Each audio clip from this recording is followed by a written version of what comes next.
Veda that is the only way. Veda आपके कान में पड़े, जब तक श्रुति आपके कान में नहीं पड़ेगी, और किससे? श्रोत्रिय सत्पुरुष के द्वारा। श्रुति, अच्छा एक और बात सुनो, वेद पढ़ने की चीज नहीं है, ना ना ना, सुनने की चीज है। वेद पढ़ा नहीं जाता। वेद को पुस्तक नहीं है ना जो पढ़ लोगे, वेद को पुस्तक है क्या?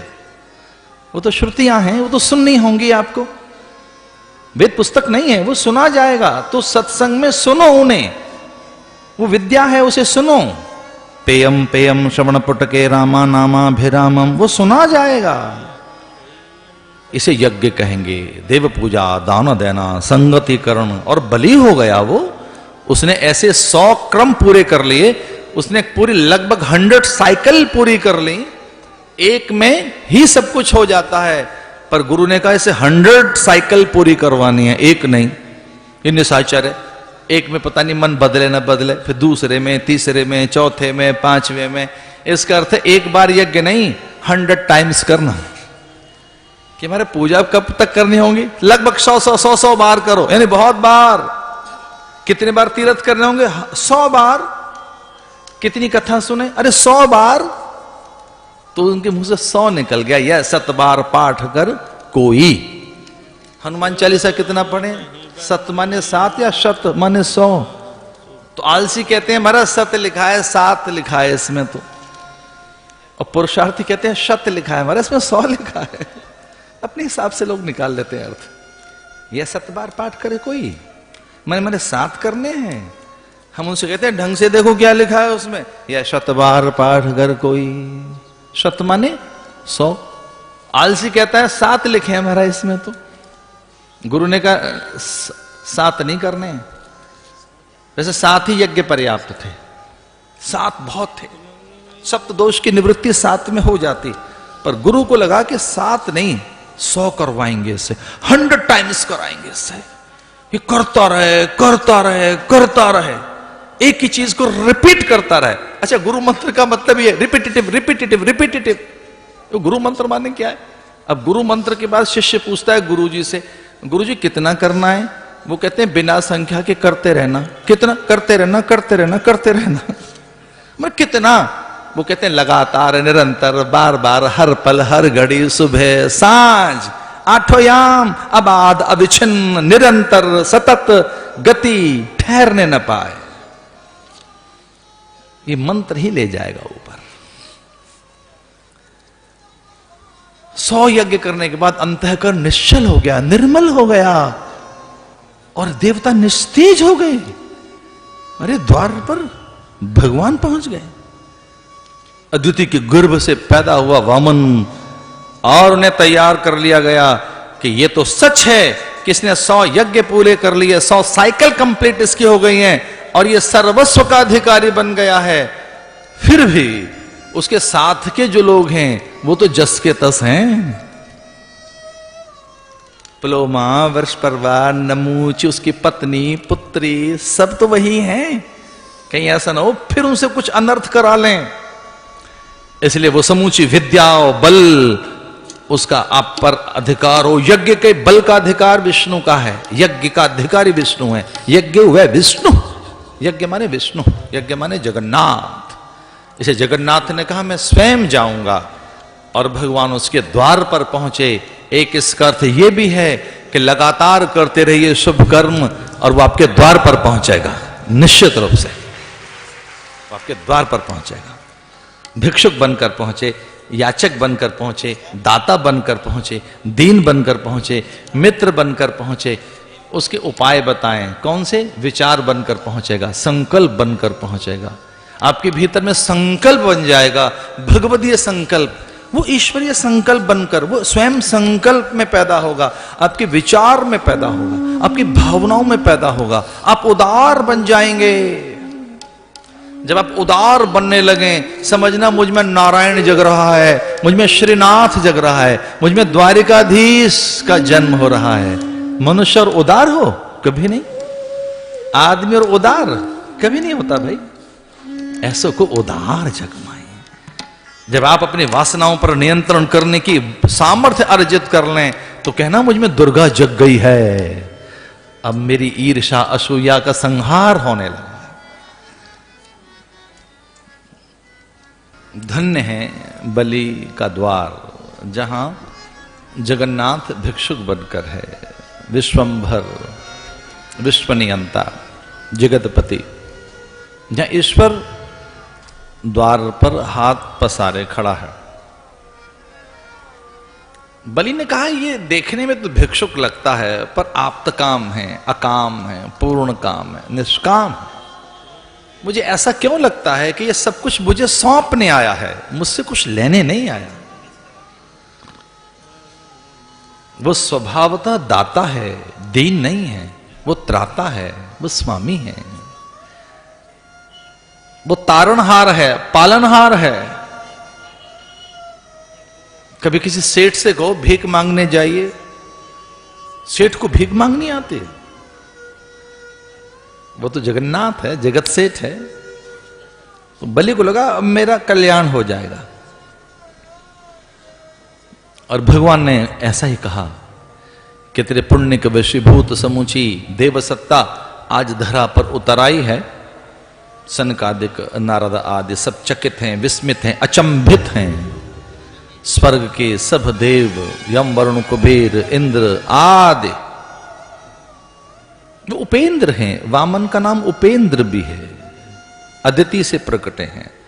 इसलिए स्वर्ग से वह संदेश लेकर आए कि समूचे स्वर्ग में हलचल है।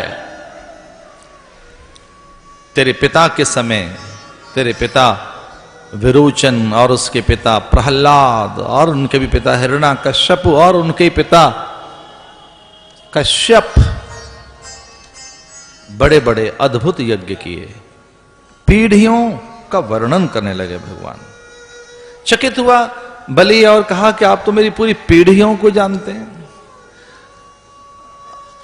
बता रहे थे तेरे पिता विरोचन, उसके पिता प्रहलाद, उनके पिता हिरण्यकश्यप और उनके भी पिता कश्यप और उनके भी पिता ब्रह्मा आदि, उन्होंने किस तरह से धरती पर लोक कल्याण किया है। मैं तो तेरी पूरी पीढ़ियों को जानता हूं। तो उन्होंने कहा महाराज आप ब्रह्मा तक जानते हैं तो क्या ब्रह्मा के पिता को भी जानते हैं? ब्रह्मा के पिता भगवान स्वयं हैं। तो भगवान ने कहा हम ब्रह्मा के पिता को भी जानते हैं कि उसमें बड़ा भेद है, कोई ब्रह्मा के पिता को नहीं बता सका। भगवान ने कहा कोई नहीं बता सका होगा, हम तो दिखा सकते हैं। बताना तो बहुत अलग बात है, तू देख सकता है ब्रह्मा के पिता को।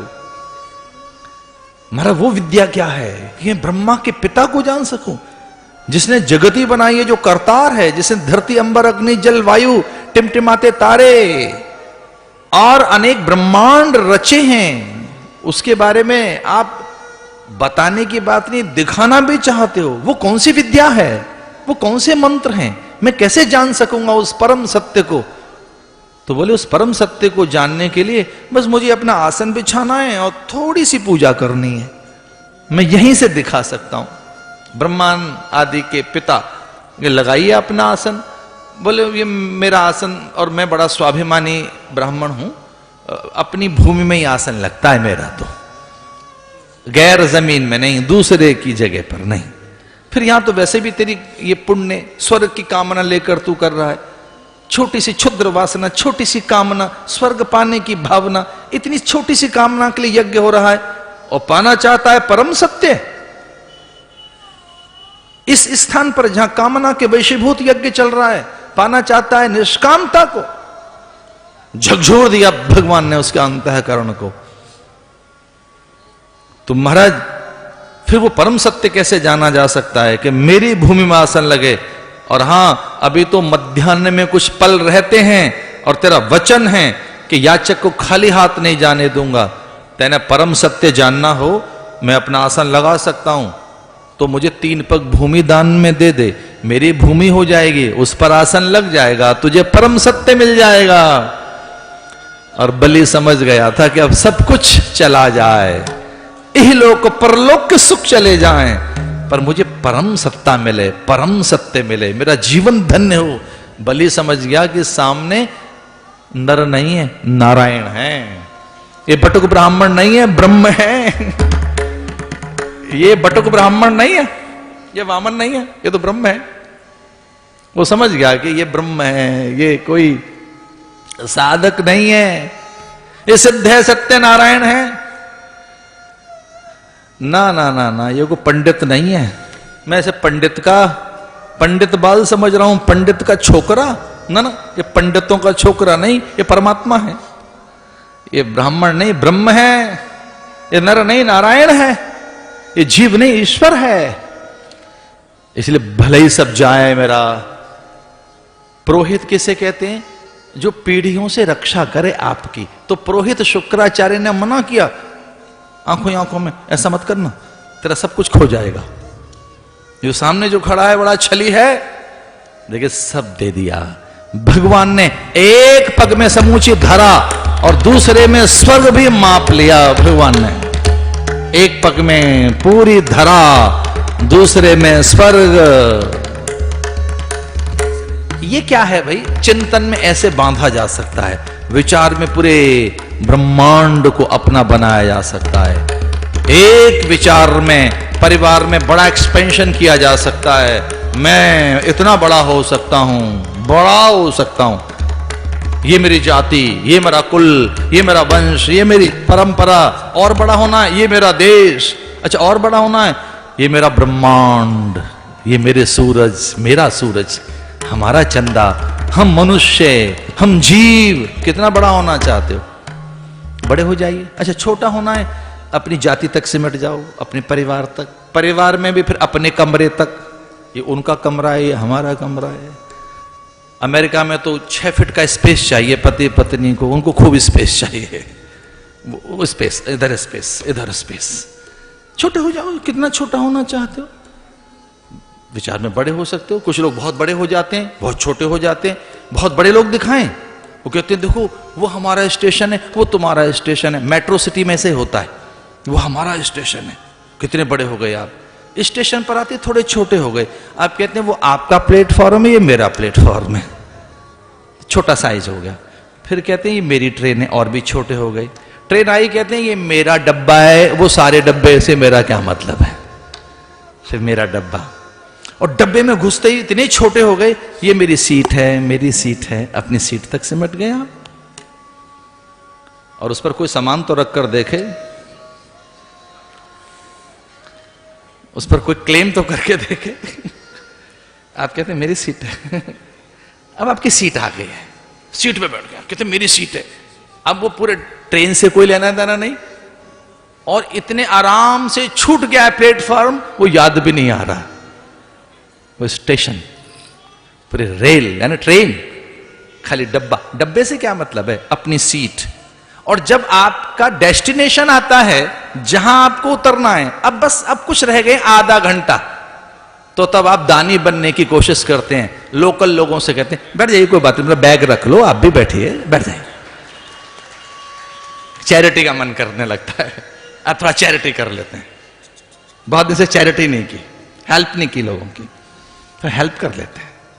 लोकल्स को कहते हैं प्लीज बैठ। बहुत देर से बच्चा लिए खड़े, बैठ जाइए। वो कहते हैं नहीं नहीं, हमको तो यहीं उतरना है। कि वो तो हमको ही पता है, पर ये हमारी सीट अब लगभग खाली हो चुकी है। वो जो खाली हुई है वो पहले से रिजर्व है किसी और की। इस धरती पर कभी कोई खाली नहीं रहेगी जगह, पहले से रिजर्व है। आपका नाम उसी समय कट जाएगा नगर पालिका में, जब कपाल क्रिया होगी कोई दूसरा नाम लिख जाएगा, फिर तीसरा नाम आएगा, चौथा नाम आएगा। यहां कोई रहा है? कभी नहीं रहा कोई, यहां कोई नहीं रहा। यहां किसी की चर्चा है? यहां तो कौन है जिनकी चर्चा है? येन बद्धो बलि राजा दानवेंद्रो महाबला तेन त्वां प्रतिबध्नामि रक्षे माचल माचल। येन बद्धो बलि राजा, जो बंध गया। येन बद्धो बलि राजा, वचन में बंध गया, धर्म के लिए बंध गया, जिसने शब्द दिए कि मैं हां तैयार हूं। येन बद्धो बलि राजा दानवेंद्रो महाबला, तो महाबली बना, महाबली। इसलिए आपके घर में जब आचार्य, ब्राह्मण, पंडित, पुजारी, अर्चक और कर्मकांड करने वाले विद्वान आते हैं, तब वो कर्म से पूर्व संकल्प के साथ ही आपको बांधते हैं, खुद बांधते हैं, आपको बांधते हैं, रक्षा सूत्र बांधते हैं। कहते हैं जब तक कर्म का संपादन न हो जाए, इन नियमों में बंधे रहना, ये व्रत है, ये नियम है, ये उपवास है, ये नीतियां हैं, ये वर्जनाएं, ये सीमाएं हैं, इन्हें तोड़ मत देना। ये वर्जनाएं, ये नीतियां, ये नियम हैं, ये संयम है, उपवास की ये विधि है, ये विधान है, ये खंडित न हो जाए और मैं भी बंधूंगा, आप भी बंध कर रहेंगे। यजमान से कहता है आचार्य, मुझे बांध, ये न बद्धो बलि राजा। और फिर आचार्य उसे बांधता है, एक बंधन, ये बंधन रहेगा कब तक? जब तक अनुष्ठान पूरा नहीं हो जाएगा, जब तक कर्म का संपादन न हो जाए, तब तक बंध कर रहेंगे परस्पर मुक्ति के लिए। ये पवित्र बंधन है, ये कच्चे धागे हैं, लेकिन बहुत बड़ी मर्यादा के परिचायक हैं। ये रक्त सूत्र, ये रक्त सूत्र, ये कलेवा, ये रक्षा सूत्र बहुत बड़ा संकेत है। ये मेरे हाथ में बंधा है, इसका अर्थ है मैं किसी अनुष्ठान में हूं। और जिस दिन आप मेरे हाथ में ये रक्षा सूत्र न देखें, समझ रहे ना स्वामी जी आजकल फ्रीलांसिंग कर रहे हैं, आजकल अनुष्ठान हाथ में नहीं है कोई। और ऐसा होता है, ये हमेशा मेरे हाथ में नहीं होता, कभी नहीं। रक्षा सूत्र इस बात का संकेत है कि किसी अनुष्ठान में है, किसी मर्यादा में है, कोई नियम है, बड़ा कोई संयम है, उसमें कुछ विधान है और इसकी मर्यादा रखनी चाहिए। इसी तो पता लगेगा कि हम अनुष्ठान कर रहे हैं। ये न बद्धो बलि राजा दानवेंद्रो महाबला तेन त्वां प्रतिबध्नामि रक्षे माचल माचल। और तभी से एक शब्द निकला, बलिहार, बलिदान, बले बले जाऊं, बलैया लूं। बलि यानी जो अपना सब कुछ सौंप गया, देश के लिए बलिदान, परिवार के लिए बलिदान, बलिदान, बलिदान शब्द, एक शब्द है बलि, बलि देना, बलि दे रहे हैं कुछ लोग, कूष्मांड बलि, कूष्मांड, कि भाई ऐसे जीव की बलि देना ठीक नहीं है, वो अच्छा नहीं लगता। जिनके पास नेत्र हैं, जिह्वा है, जो सांस ले रहे हैं प्राणी, उनकी बलि मत दो, वो ठीक नहीं है। बलि देनी है तो कूष्मांड की बलि दो, कुकम्बर की बलि दे दो, पंपकिन की बलि दे दीजिए, फल की बलि दे दो। और अगर आपको बड़ी बलि देनी है तो ग्रंथ कहता है अपने अहंकार की बलि दे दो, अपने क्रोध की बलि दे दो। आपको बलि देना है, ठीक है, एक बड़ी बलि दीजिए, अहंकार की बलि दीजिए, काम की बलि दो। जीवन में काम को कट करता हूं आज से, इस प्रकार से असंग शस्त्रेण दृढ़ेन छित्त्वा। असंगता का खड्ग हाथ में लेकर, असंग शस्त्रेण, ग्रंथ कहता असंगता का शस्त्र हाथ में लेकर डिटैच हो जाओ, डिटैच कि ये चीज कभी मेरे पास नहीं आ सकती। सोच समझ कर करना, वो उसकी तैयारी होनी चाहिए, लंबे समय तक तैयारी करना किसी एक चीज की कि ये कभी नहीं होगी मेरे जीवन में, ये दुर्गुण, ये व्यसन, ये बुरी आदत और इस प्रकार का मेरे मन में दुर्भाव, दुर्वासना। आज सोच समझकर ज्ञान की वेदी पर ज्ञानाग्नि की साक्षी लेते हुए, ज्ञान के इस हवन में, संयम की इस आहुति में मैं बलि देता हूं अपने दुर्गुण की। वो किससे दी जाएगी? ज्ञान खड्ग हाथ में हो आपके पास। असंग शस्त्रेण दृढ़ेन छित्त्वा, गीता कहती है।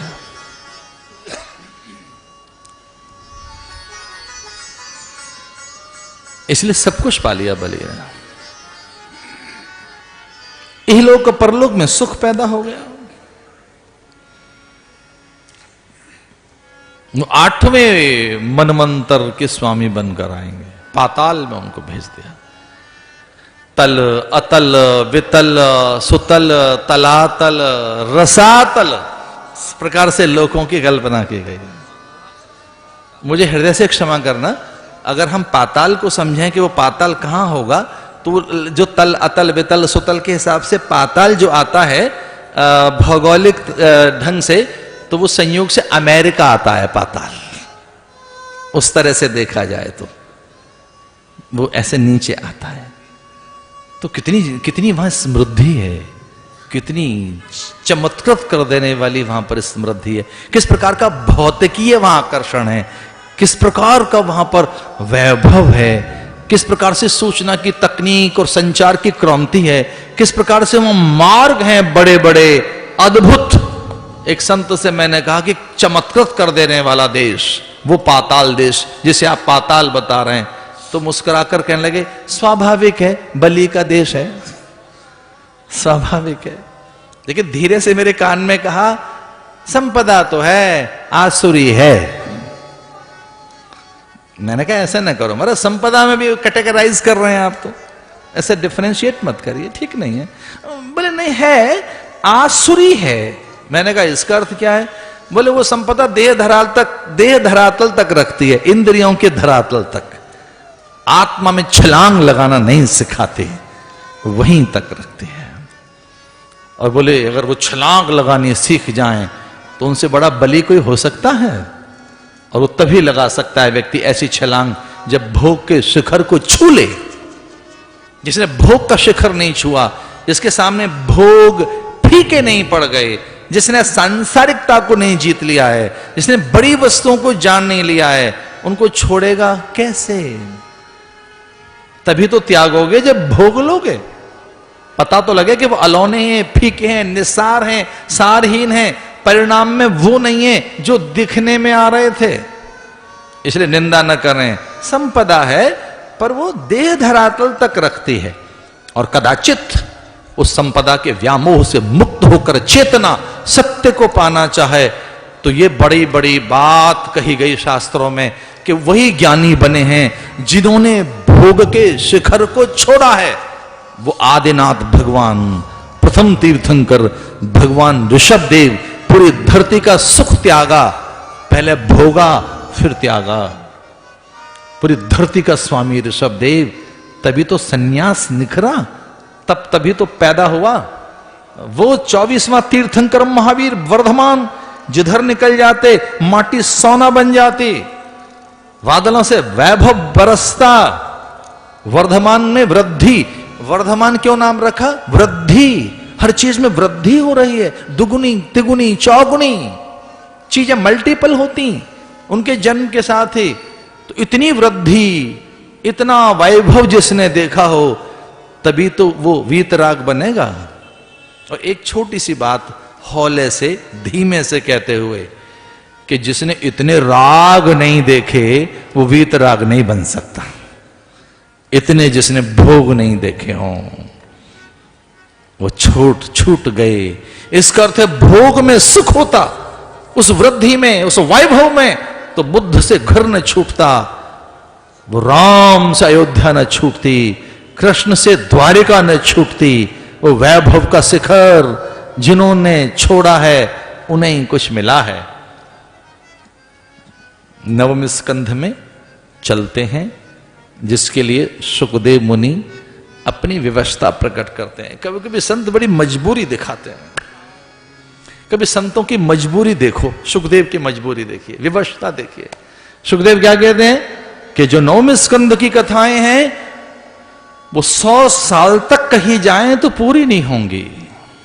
श्रूयता मानवो वंशः प्राचुर्येण परम तपः न शक्यते विस्तरतो वक्तुं वर्षशतैरपि। न शक्यते विस्तरतो वक्तुं वर्षशतैरपि। सुखदेव मुनि ने कहा, हे राजन, मैं 100 साल तक कथा कहूं तब ये नवम स्कंध की कथाएं पूरी नहीं होंगी। नवम स्कंध इस प्रकार का स्कंध है। मैं कथा सुनाना चाहूं इक्ष्वाकु प्रतापी सम्राटों की, कवि सुदुम्न नभग नाभाग शरियाती की, अम्बरीश की, ऋषभ की, 24वें तीर्थंकर महावीर स्वामी तक की। अरे कौन इन्हें पूरी करेगा? खड़वांग की, दीर्घतमा की, दीर्घबाहु की, अज की, दशरथ की, और उनके पुत्र राम की। कोई पूरी कर पाएगा कथा ये? खटवांग, दीर्घतमा, दीर्घबाहु और हरिश्चंद्र, भागीरथ जो गंगा ले आए, भागीरथ, दिलीप, अंशुमान, नभग, नाभाग, अंबरीश। अंबरीश एकादशी का व्रत करने वाले अंबरीश, बड़ा बल है एकादशी के व्रत में। दुर्गा की उपासना में बड़ी सामर्थ्य है, वैष्णव उपासना में बड़ी उदारता आ जाती है, हनुमान की उपासना करने से पराक्रम आ जाता है। ये देवता ऐसे हैं, एक बार मानकर तो देखो। कवि सुदुम्न, सरियाती, नभगना, भाग, अंबरीश, दिलीप, अंशुमान, भागीरथ, खटवांग, दीर्घतमा, दीर्घबाहु, आज दशरथ और राम। कौन सुनाए इनकी कथा? सुखदेव कहते हैं दिन तो 7 मिले हैं और समय थोड़ा है। न शक्यते विस्तरतो वक्तुम वर्षे शतेरपि।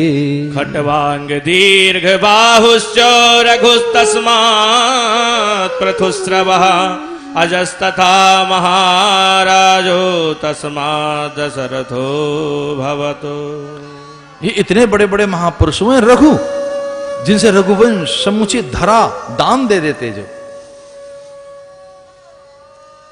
दिलीप, जिन्होंने गौ के सामने, गौ की रक्षा के लिए सिंह के सामने अपने को पटक दिया कि तू गौ को भक्षण मत कर।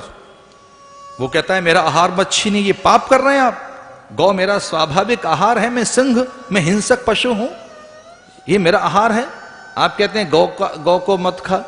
वो कहते हैं ना ना, तू भूखा है ना, मुझे खा सकता है। मैं ये कब मना कर रहा हूं कि तू आहार मत कर, पर मेरे सामने गौ का आहार नहीं कर सकता। मेरा आहार एक बार करके देख। और पता है क्या कहते हैं? एक जैसी चीज रोज खाने से कभी कभी नई चीजें खानी चाहिए।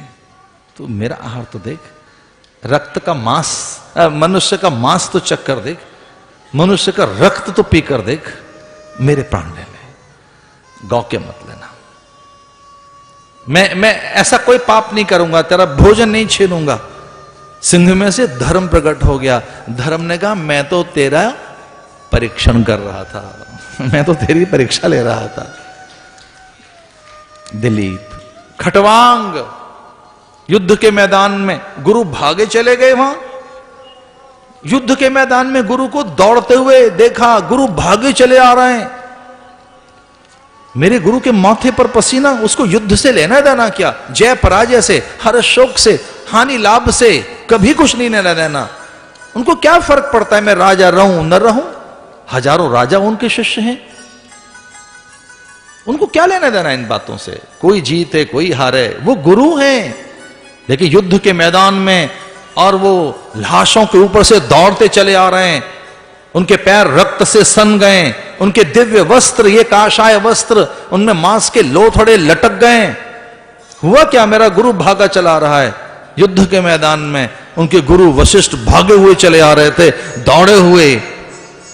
रक्त जहां बिखरा हुआ है, लाशें जहां बिछी हुई हैं, एक दूसरे की प्राण के प्यासे सैनिक जहां लड़ रहे हैं, वहां गुरु दौड़े चले आए। सारी सेनाएं कुछ देर के लिए ठहर गईं। गुरु आ रहे हैं, वशिष्ठ आ रहे हैं, वो दौड़े चले आए। खटवांग से कार्य, खटवांग एक गंभीर बात सुनाने आया था मैं। बोले महाराज क्या बात सुनानी थी? बोले मुझे अभी याद आया है कि तेरी तो उम्र ही 2.5 घड़ी रहती है, बस 2.5 घड़ी के बाद तो तेरे प्राण ही चले जाएंगे, और मैं तेरा गुरु हूं, मुझे हानि लाभ और जय पराजय से कोई लेना देना नहीं है। लेकिन हां, अगर तू चाहे तो मैं तुझे विद्या का बोध करा सकता हूं, तुझे सत्य का ज्ञान करा सकता हूं, तू अगर चाहता हो तो। क्योंकि उसमें कुछ पल लगती हैं, ज्यादा देर की बात नहीं है, छूटने में कुछ पल लगती हैं। तो खटवांग के चेहरे पर कोई भय नहीं, शोक नहीं, चिंता नहीं, बल्कि उन्होंने ये कहा कि आप जैसा गुरु सामने हो तो इतनी भी जल्दी क्यों चले आए? अभी तो 2.5 घड़ी बची है, आधी घड़ी रहती तब भी आते मेरा कल्याण कर देते आप। अभी 2.5 घड़ी तो बहुत है, 2.5 घड़ी 60 मिनट, 1 घंटा लगभग, 1 घड़ी में 24 मिनट, 24 मिनट, 24 48, हाँ ठीक है, 60 मिनट अभी रहते हैं, यानी 1 घंटा रहता है। वो कहता थोड़ी भी रहती होती 1 घड़ी, आधी में पुण्य आध, तुलसी संगत साधु की, इतनी सी भी रह जाए घड़ी, इतनी सी भी। पता नहीं किसने बात लिखी है, मुझे तो पता नहीं है, पर मुझे अच्छी लगती है। कोई लिखता है कि जो बात दवा से बन न सके वो बात दुआ से होती है, पक्का सदगुरु मिल जाए तो बात खुदा से होती है। बैठ गया खटवांग वहीं युद्ध के मैदान में और गुरु से कहने लगा, महाराज बताइए। गुरु ये नहीं पूछने आया कौन जीता कौन हारा, तू राजा बनेगा कि नहीं बनेगा, क्या लेना देना गुरु को इस बात से। बहुत राजा आए, बहुत गए। गुरु इस बात के लिए चिंतित है कि मेरा शिष्य भी अधूरा है, उसकी विद्या भी अधूरी है, उसे मनुष्य का जन्म मिला है, वो पूरी तरीके से उसका लाभ नहीं ले पाया, इसलिए दौड़े चले आए युद्ध के मैदान में, उसे ज्ञान कराया। और खटवांग ने कहा कि गुरुवर मैं तैयार हूं, बताइए। और वो 1 घंटे में ज्ञानी बन गया, 1 घंटे में ज्ञान भी हो गया। उन्हीं के वंशजों में आए दीर्घतमा दीर्घबा, उन्हीं के वंशजों में अज के बाद दशरथ, और दशरथ के बाद राम कोदंड पनाकधारी आप्त काम पूर्ण काम निष्काम प्रभु श्री राम, वो मर्यादा पुरुषोत्तम।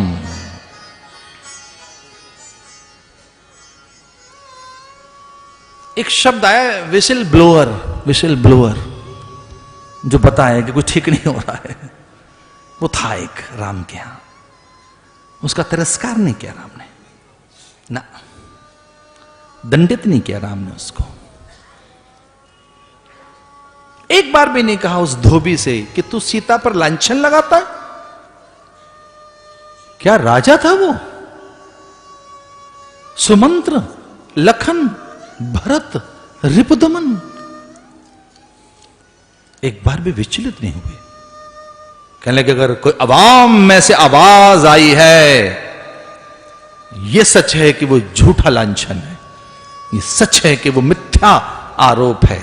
एक बहुत बड़ा सच ये है कि बड़ी कोई मूढ़ता पैदा हुई है, अवाम में से कोई एक आवाज आई है, एक कोई स्वर निकला है, वो भी पिछवाड़े से, महलों के पीछे से। हमें साधना करनी होगी लक्ष्मण, बड़ी साधना करनी होगी। छोड़कर अपनी भाभी को जंगलों में।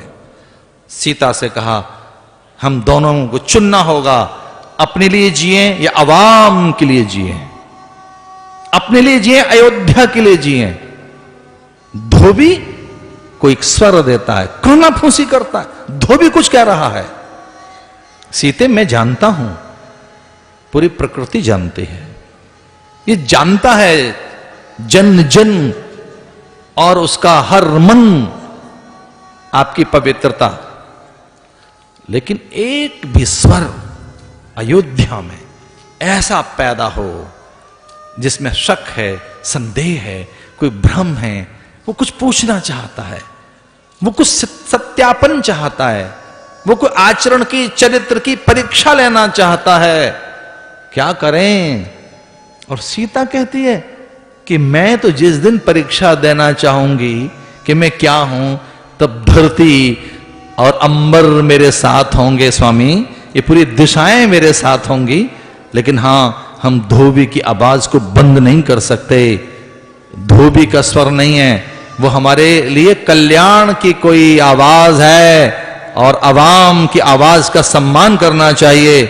मैं सगर्भा हूं, पूरे दिन चल रहे हैं, कुछ दिनों के बाद ही मां बन जाऊंगी, अयोध्या के लिए शासक पैदा करूंगी, वो जंगल में ही सही, लेकिन धोबी की आवाज का मैं अनादर नहीं करूंगी। आज बहुत आवाजें उठ रही हैं, इतनी भी धोबी नहीं होनी चाहिए। इतने धोबी मत बनो ना।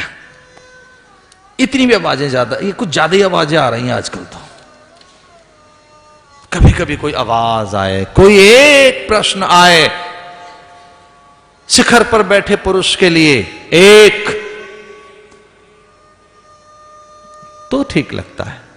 हर घड़ी घड़ी में आवाजें आए और तोड़ तोड़ कर समाचार आए और एक नई विधा गढ़ गई है अब तो, ब्रेकिंग न्यूज।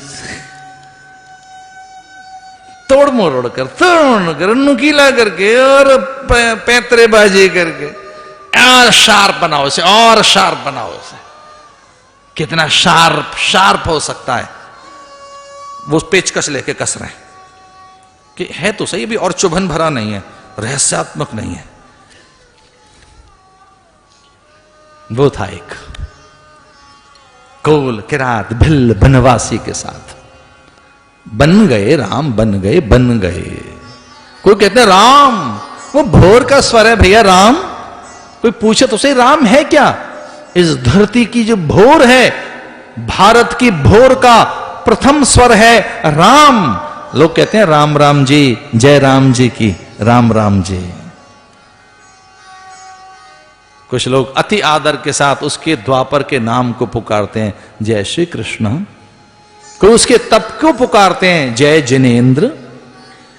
कोई उसकी स्वाभाविकता का नाम लेते हैं, हरि ओम। कोई उसके सत्य को झुकते हैं, कहते हैं नमस्ते।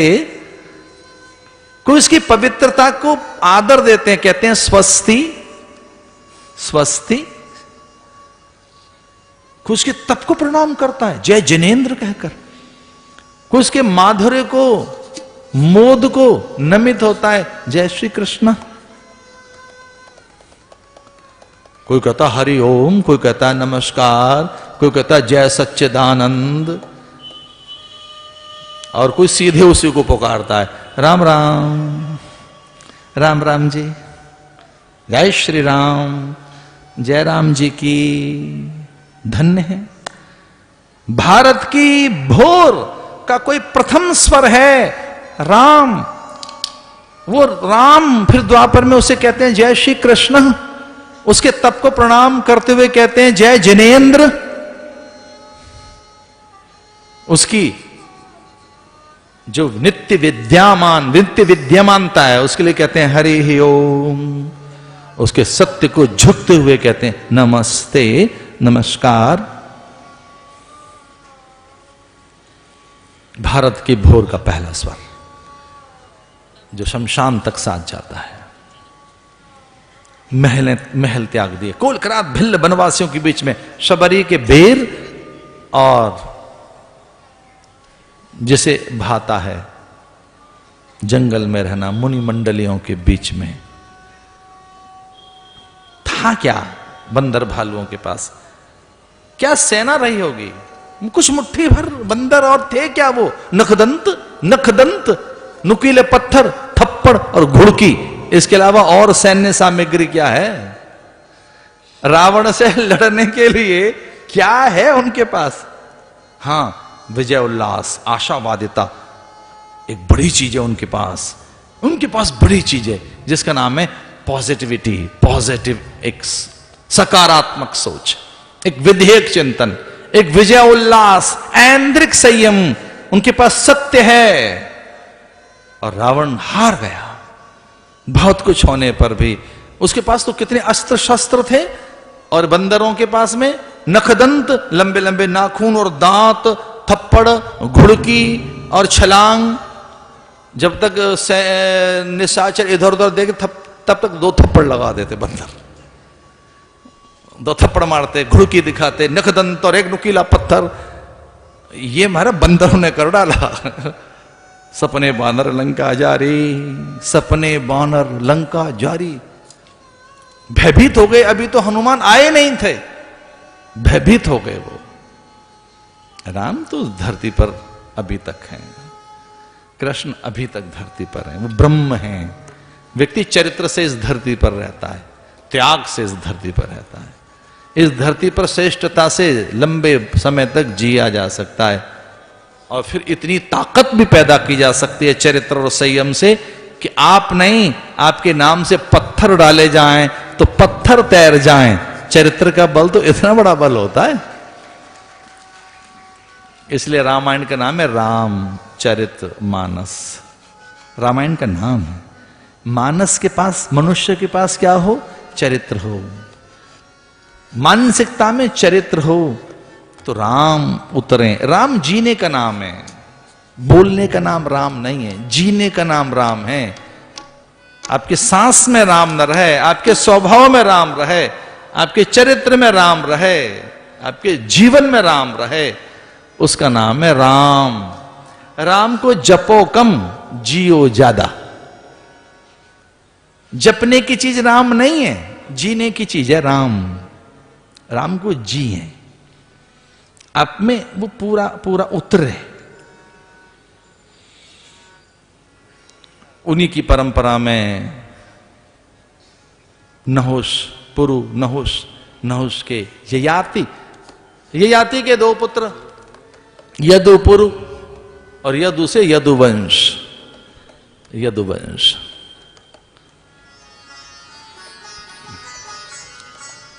अथातः श्रूयतां राजन् वंशः सोमस्य पावनः यस्मिन्नैलादयो भूपा कीर्त्यन्तो पुण्डरीकीर्तयः।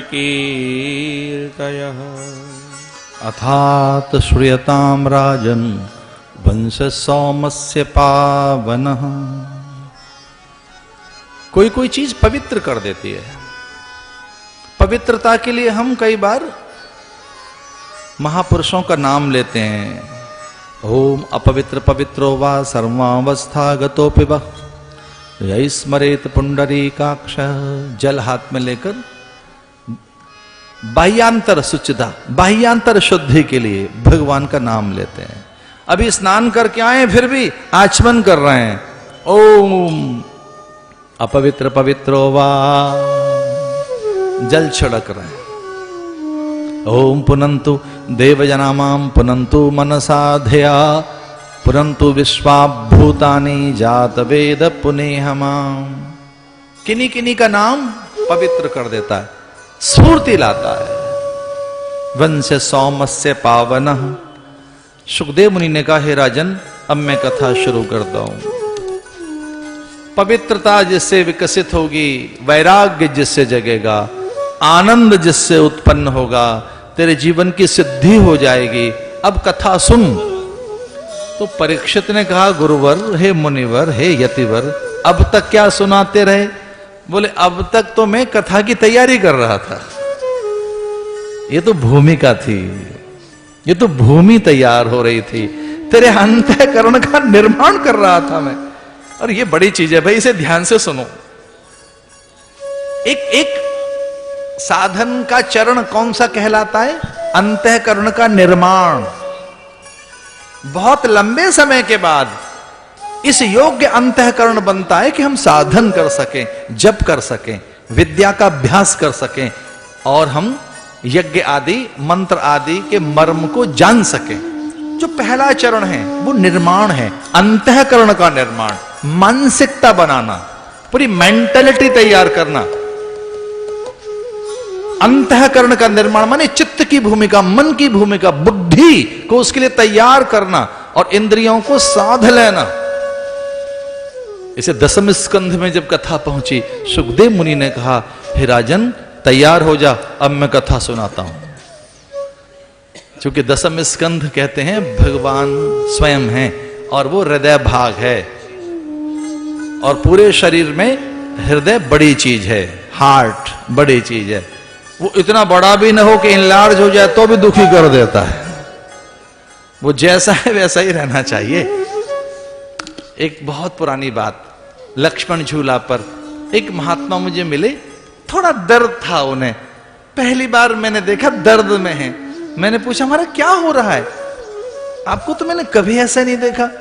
बोले, डॉक्टर आजकल ऐसा कह रहे हैं कि मेरा हृदय विशाल हो गया है, मेरा हृदय बड़ा हो गया है। हृदय की विशालता में तो कुछ और होना चाहिए, पता नहीं दर्द क्यों आ गया है। वो अपनी बीमारी को भी इस ढंग से बता रहे थे। ये महात्माओं के ढंग हैं। बोले ठाकुर ने मुझ पर बड़ी कृपा की है। हमने क्या हो गया? बोले अपने जैसा हृदय बना दिया है मेरा, उसका ही विशाल है, मेरा ही विशाल कर दिया है। ठाकुर का हार्ट बड़ा है, मेरा भी बड़ा कर दिया है। बीमारी में किस तरह से सहज रहें। भागवत में दशम स्कंद हृदय भाग है, ये प्राण है, ये चेतना है। दशम स्कंद जिसमें लीला आती है, लैलम लायते लीला। इसलिए विशेष तौर से दशम स्कंद ध्यान से सुनना चाहिए। यमुना का तट है जहां परमात्मा के आगमन की प्रतीक्षा है। तरिन तनुजा तट तमाल तरवर बहु छाए। तट तमाल, उस तट पर तमाल पाकर रसाल जम्बू विशाल वट विटप कदली कुंज और उन पर लटकती लताएं, कोकिल कोकिल काका कपि मरकट और गौओं के झुंड जहां प्रतीक्षा कर रहे हैं। एक साधन गोपनीय, धीरे धीरे धीरे। दो जगह साधन, एक जगह गोपनीय साधन, एक प्रकट हो गया साधन। एक का तप उजागर हो गया, एक के तप का डंका बज गया, एक के तप ने धूम दिगंत में पैदा कर दी। इहलोक और परलोक में अनुगूंज, इहलोक और परलोक में धूम मच गई। देवकी, देवकी कृष्ण की मां बनेगी। इसलिए रमा ब्रह्माणी रुद्राणी सच इंदिरा और सुरबालाएं अप्सराएं झुंड बनाकर अकेली जाएंगी, पहचान ले जाएंगे। रल मिलकर चलो और एक दूसरे को बचा लेना, वहां पहचान में ना आ जाए। सुरबालाएं अप्सराएं ललनाएं देव कन्या यज्ञ पत्नियां यक्ष कन्याएं।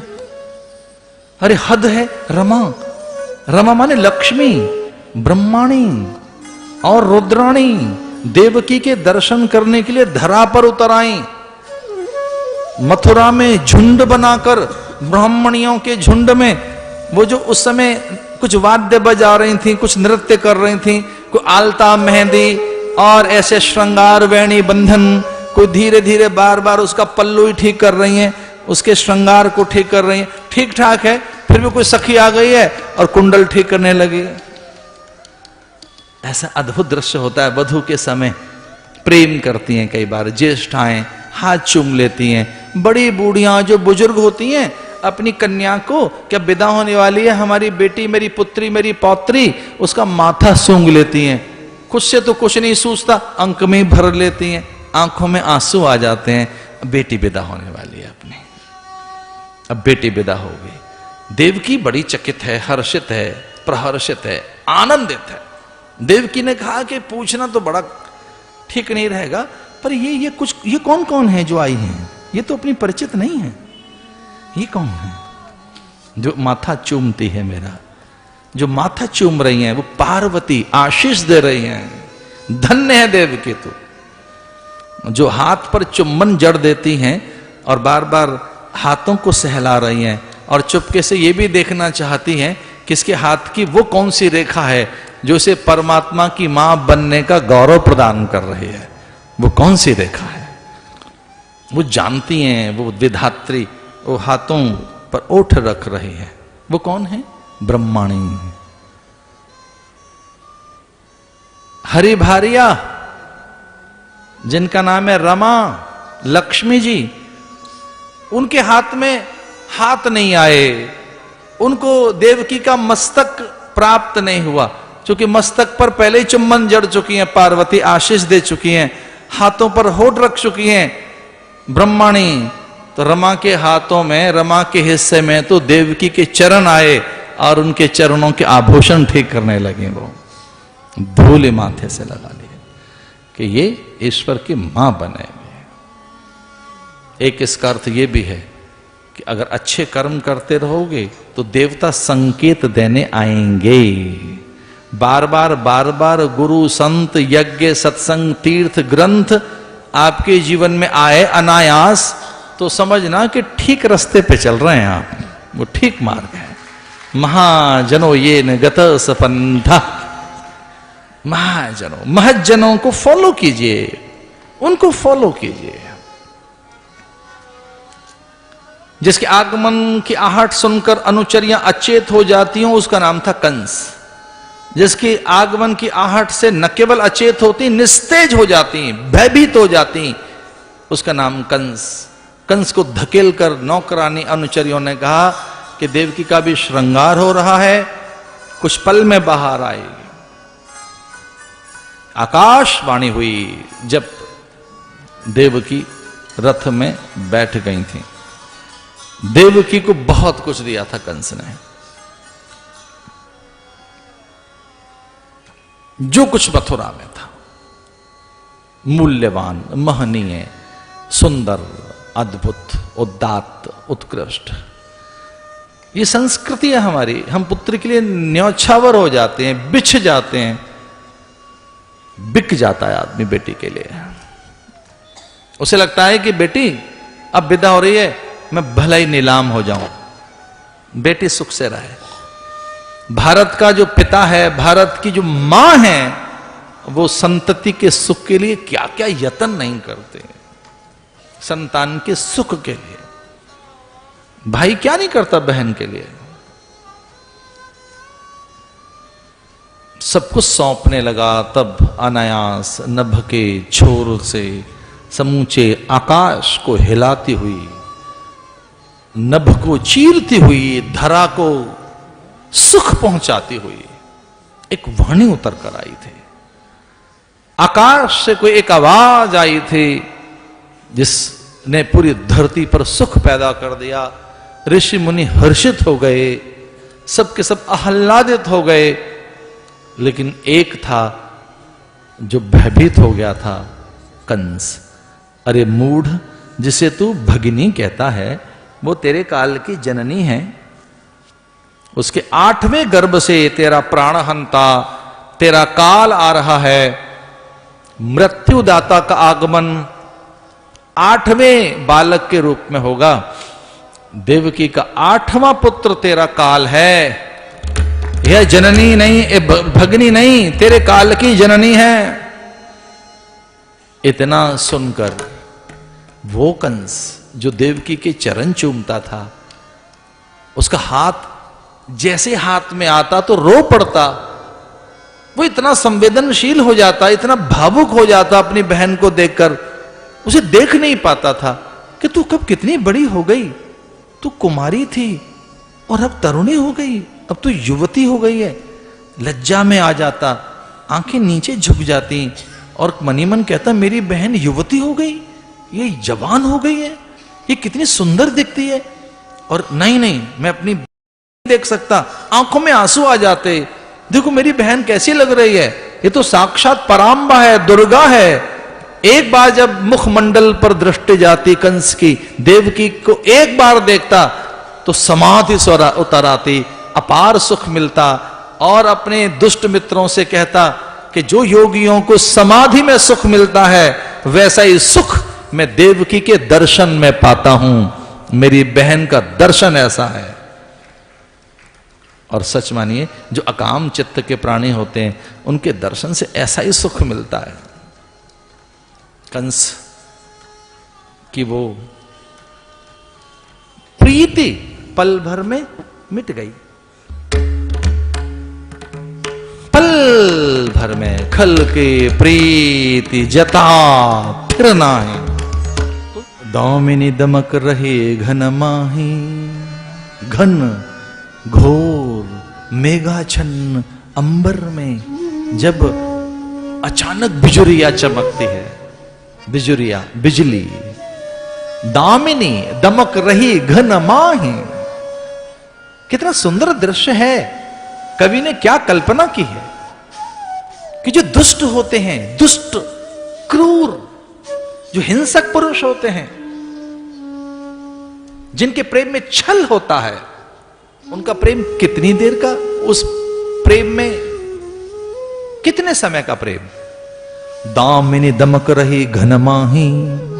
जितनी देर तक बिजुरिया चमक रही है उतनी देर तक तो प्रकाश है। उस प्रकाश में अध्ययन होगा क्या? उसमें वस्तुएं दिखती हैं क्या? जो बिजली चमकने के बाद, बिजली चमकते समय जो प्रकाश पैदा होता है आकाश में, क्या उस प्रकाश में कुछ काम हो पाएगा? लिख पढ़ सकोगे उतनी देर में? कुछ दिखता है उस समय? पल भर का प्रकाश। क्या अभी वो हुआ है कि खो गया? बिजली चमकी है कि जब तक देखोगे खो गई? जब तक देखने चलोगे अंबर में कि वो बिजली चमकी थी कि अभी है, अब वो चमकी के गई, वो जब पैदा हुई तभी खो गई। दामिनी दमक रही घन माही, खल के प्रीति जथा फिर नाही। जो खल की प्रीत है वो कितनी सी देर की? जैसे अंबर में सतरंगी इंद्रधनुष की काया, जो रेनबो है, वो जो इंद्रधनुष है उसके रंग कभी छुए क्या हमने? किसी ने आकाश में छलांग लगाकर उन रंगों को सहलाया है क्या? क्या एक एक करके एक एक रंग छुए हैं? कभी नहीं, बहुत दूर हैं वो तो। प्रीत दुष्ट की इतनी दूर की होती है, उसकी नन्ही नन्ही बूंदों को देखा भर जा सकता है, छुआ नहीं जा सकता। छूने चलोगे हाथ गीला हो जाएगा। इतनी क्षणिक, इतनी क्षण भंगुर दुष्ट की प्रीति होती है, इतनी सी पल की।